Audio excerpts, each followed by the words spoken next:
धरा कृपा गुणवरा सर्वेश्वरा चित्परा कारुण्यानटनागरा द्वैकता विघ्नादिदोषारा संबंधे जडजीव तारुणवरा हुता कृता हि धरा दातारा करुणा करा वर्णते द्यावी भोगजरा सर्वज्ञ श्री चक्रधर स्वामी की जय. हो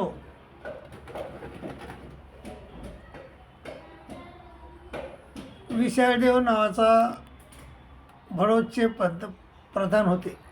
विशाळदेव नावाचे भडोदचे प्रधान होते. त्यांचा मुलगा हरिपाळदेव तो मृत झाला. त्याला स्मशानात आणलं, शरणावर ठेवलं. आता अग्नी देणार की लोक म्हणले बाबा विशाळदेवाला म्हणले शेवटचं पुत्रमुख बघा. आणि विशाळदेव जेव्हा हरिपाळदेवाचं वदन बघण्याकरता श्रीमुख बघण्याकरता गेले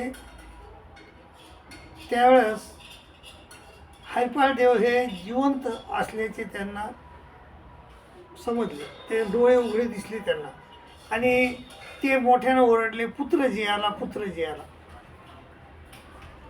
असं लोकांनी ऐकल्यानंतर लोकांनी जाऊन पाहिलं तर खरंच हरिपाळदेव जिवंत झाले होते, डोळे उघडून बघत होते. कारण हरिपाळदेवाच्या मृत शरीरामध्ये श्री चक्रपाणी महाराज उर्फ चांगदेवराव महाराजानं ईश्वर अवतारानं प्रवेश केला होता आणि अवतार धारण केला होता. अवतार धारण केला आणि तिथं काही दिवस राहिले श्री हरिपाळदेव. त्यांना तिथे एक पुत्र देखील झाला. राजाला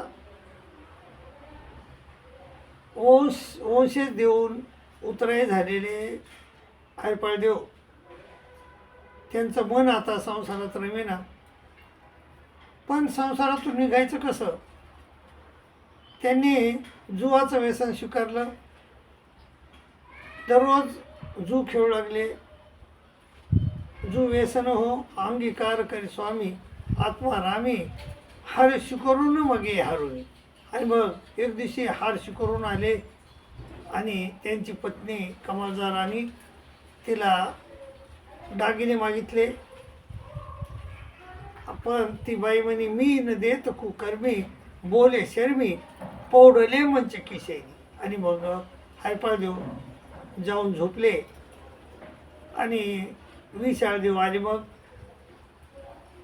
दरबारातून विशाळदेव मग आला हो हरिपाळ पुत्र उठविला स्वामीचा हेत पुरविला. आणि ते म्हणले की तुझं वाचून रे कोण आम्हाला शयना लक्ष्मी रमणा संसार वारणा दलना. असं हा विशाळदेव म्हणले की तुझ्या वाचून आम्हाला आहे कोण? हे सगळं राज्य सगळं वैभव हे तुझंच तर आहे असं म्हणले. जुवाऱ्याचे पैसे दिले परंतु हरिपाळदेवाची उदासी गेली नाही. उदास राहिले हरिपाळदेव. आणि त्यांनी हट्ट धरला मला राम यात्रेला जाऊ द्या. पण घरचे म्हणले नाही तुला जाता येणार नाही. मग त्यांनी हळूहळू पदार्थ खाण्याचे सोडून दिले आणि ताक भातावर आले आणि क्रूज झाली श्रीमूर्ती. आणि मग त्यांना जाऊ देण्यात आलं. आणि मग रामयात्र मिशे दळभारे निघून गेला मग सर्व जनी शोधिला. आणि मग ते गेले आणि थेट पोहोचले रुद्धपूरला. रुद्धपूरचा राजूरहाट आहे.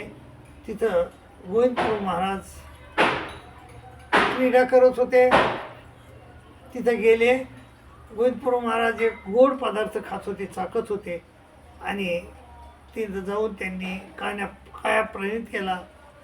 त्यांनी आपल्या हातातला पदार्थ श्री हरिपाळदेवाकडे फेकला हरपाळ देवानं तो झेलला आणि प्रसाद म्हणून ग्रहण केला आणि पर आणि और विद्येचा स्वीकार केला आणि चक्रधर हे नाम स्वीकारलं. तेव्हापासून हरपाळ देव हे श्री चक्रधर स्वामी महाराज झाले आणि श्री चक्रधर स्वामी महाराजानं मग हा महानुभाव पंथाची स्थापना केली आणि 56 वर्षे 48 वर्षे एकांतात, 8 वर्षे लोकांतात राहिले आणि शेवटी बेलापूरवरून भक्तिजनावर उदास होऊन ते उत्तरापंथी निघून गेले. निघून जाताना त्यांनी आपल्याला अस्थिपणी सांगितली, भक्तजनांना कसं वागावं, आम्ही गेल्यानंतर तुम्ही कसं वागायला पाहिजे आणि आम्ही तुम्हाला भेट केव्हा देऊ. भक्तजनांनी विचारलं, जी आता आम्हाला तुम्ही भेट केव्हा देणार. ती म्हणली, आता नवे आहे समजू, आता नाही भेट देणार. आता तुम्ही जर अस्थिपरीचं आचरण केलं, मी सांगितल्याप्रमाणे वागलात तुम्ही, तर तुम्हाला पुनर्जन्मामध्ये पुनसंबंधामध्ये भेट देईल. मग स्वामी गेले आणि त्याने अस्थिपरी सांगितले आपल्याला. ते म्हणले, विकार विकल्प शून्य. विकार म्हणजे विकार आणि विकल्प, देवताजनित विकल्प. शून्य का विकाराला विकल्पाला शून्य करायचं. विकार विकल्प शून्य. स्वभावाला मात्रा द्यायची. अष्टस्वभाव येतं माणसाला, जीवाला. मळ मूत्र शीतोष्ण भयनिद्रा सुद्धा पिपाशा, याला मात्रा द्यायची, कमी करायचं त्याला. स्वभाव मात्रे, निरालंबी, कोणावरही अवलंबून राहायचं नाही आणि परमेश्वराचं चिंतन करत आपलं जीवन कडीला लावायचं. त्यांनी एकच 48-56 वर्षामध्ये एकच गोष्ट सांगितली जीवाला, लोकांना, की इथं अनुसरा. मग अनुसरण म्हणजे काय. अनुसरण म्हणजे इथं अधीन व्हायचे, येथून मनीतले की जे ते अनुसरण. तर आमच्या अधीन व्हायचं, आम्ही म्हणलं ते करायचं. आणि मग देवानं सांगितलं काय आपल्याला महत्त्वाचं. देवानं सांगितलं की अनुसरण घ्यायचं आणि देशाच्या शेवटी जायचं, झाडाच्या तळवटी बसायचं, भिक्षा आणून भिक्षा भोजन करायचं. भिक्षा भोजनाव्यतिरिक्त कांजी भांजीचं सेवन बी करायचं नाही आणि सतत परमेश्वराचं चिंतन करत आपला जीवन कडीला लावायचं.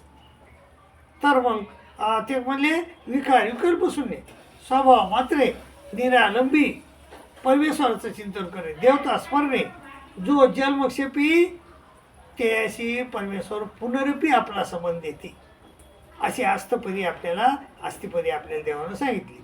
तर आपण जर देशाच्या शेवटी गेलो आणि तिथं भिक्षा भोजनाव्यतिरिक्त आपण काहीही खाल्लं नाही आणि परमेश्वराचं चिंतन करत जर आपल्याला मृत्यू आला आणि मृत्यू आल्यानंतर आपल्याला सुखी श्रीमंताच्या घरी जन्म होतो आणि सुखी श्रीमंताच्या घरी जन्म झाल्यानंतर परमेश्वर आपल्याला 12 वर्षानं येऊन काढून घेऊन जातात.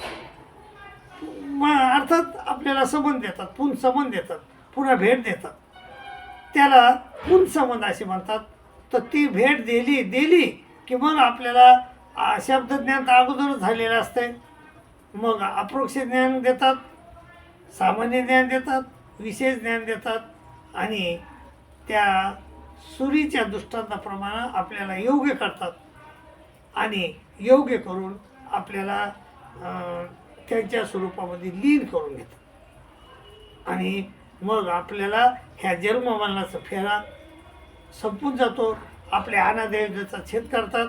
आपल्याला जो रोग झालेला आहे अनादेव नावाचा, त्या रोगाचं निर्मूलन करतात.